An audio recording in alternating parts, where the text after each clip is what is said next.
Você já pensou no poder de uma câmera fotográfica?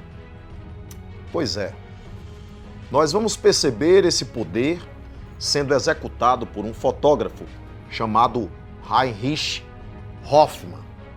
Exatamente.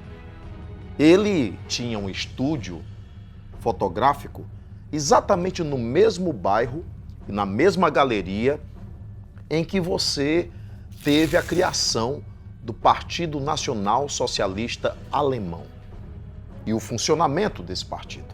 Aliás, Hoffmann chegou a se integrar ao partido nazista, o que fez com que ele pudesse conviver mais diretamente com a principal personalidade histórica desse momento. Exatamente. Eu estou falando de Adolf Hitler. Hoffmann, com o seu olhar percussiente, detalhista, fotográfico, vai perceber que ele estava diante daquele que se tornaria o maior ícone da história da Alemanha, mesmo que de maneira dramática e mesmo que de maneira bastante cruel e desumana.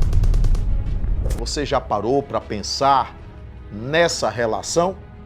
Aliás, uma relação que se tornou bastante visceral e até romântica. Não, eu não estou falando do romantismo entre Hoffmann e Hitler. Eu estou falando que a secretária de Hoffmann era nada mais, nada menos do que a senhorita Eva Braun, aquela que se tornaria amante de Hitler, nunca assumida como esposa. Há até relatos que falam que ela chegou a ter estados depressivos e tentar suicídio em função desse seu isolamento, dessa sua condição. Para a propaganda nazista, era até interessante que Hitler não tivesse uma esposa, para que ele pudesse despertar o espírito feminino, já que ele recebia muitas correspondências de mulheres que queriam se relacionar com ele. O próprio Hoffmann fez uma espécie de ensaio fotográfico com Hitler, em que ele aparece com posturas, de certo modo, viris, másculas e até sensuais. Muitas fotografias também registraram Hitler imitando maestros, como se tivesse na mão uma batuta. Houve pesquisas até sobre o gestual de Hitler quando ele falava em sua oratória arrebatadora.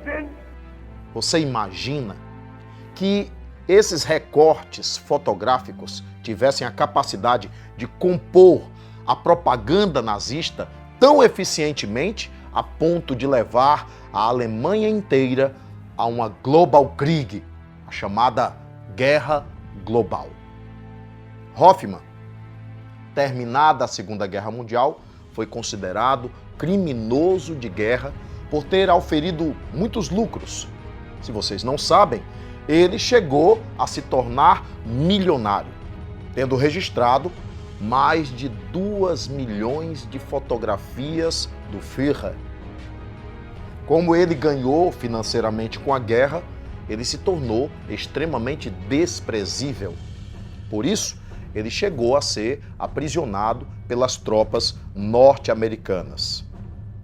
Por volta de 1955, ele publicou uma obra autobiográfica em que ele colocou como título Hitler era meu amigo.